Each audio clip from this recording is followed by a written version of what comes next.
Ease, The Oath in Felghana is a remake of a 2D side-scroller action RPG that was released over 20 years ago. This is its third graphical iteration and was released to both Windows and the PlayStation Portable.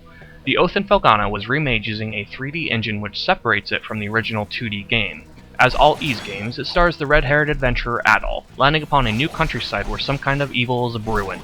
The story, like in all Ease games, is shallow and exists to give the game context. There's an evil guy trying to release something evil.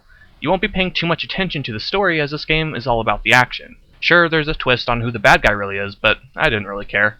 Most of the characters in the game are voice acted to a limited degree of success. Some sound over the top and some sound spot on. Adol doesn't speak, but he's narrated quite well. There's about a dozen places to explore in the game, all with a different atmosphere. An ice cavern, lava zone, cave, castle, clock tower. The game tries its best to stay true to the original in pretty much all aspects. Although this version is in 3D, a lot of the levels are structured with a 2D side-scrolling in mind. Sometimes the 2D structure in a 3D game can give you a false depth perception. You'll be able to jump, swing your sword, and cast a few abilities. It stays so true to the original, jumping and swinging your sword is still as awkward as ever. Don't be fooled by the ability to jump though. You can only jump into platforms the game wants you to jump on. See a box in town that you want to jump onto and contemplate life for a little bit? Not an option. Want to hurry down the staircase by jumping off the side? Not an option.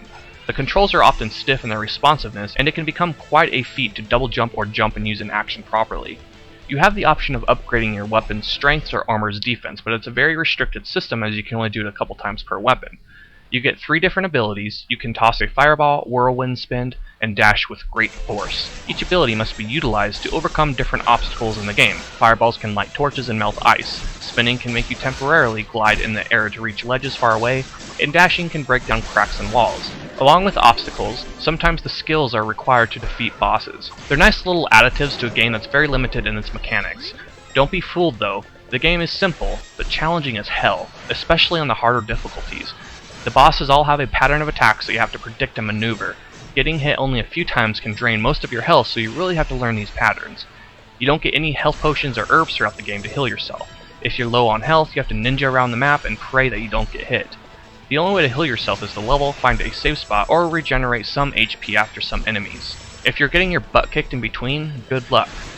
Now, dying isn't very consequential. If you die in an area, you start back at the entranceway. If you die on a boss, you just restart from the beginning of the fight.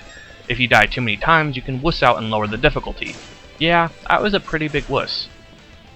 The direction to take in the areas isn't always obvious. If you go up, you can get a powerful upgrade to your weapon or ability, or you can just go down and face the boss.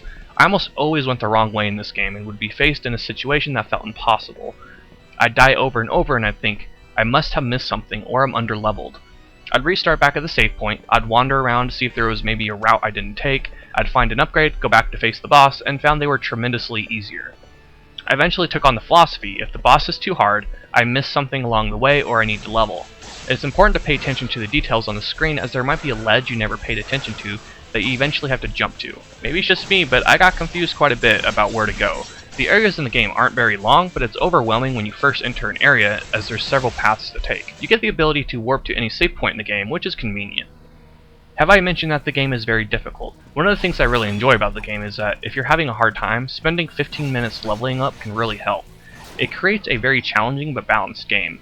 The game took me about 8 hours to complete, and most of the game consists of long dungeon, boss, long dungeon, boss, long dungeon, boss. I'd almost compare it to the structure of a Mega Man game. If you're viewing the game as a remake, it does the original justice and improves upon it in every single way.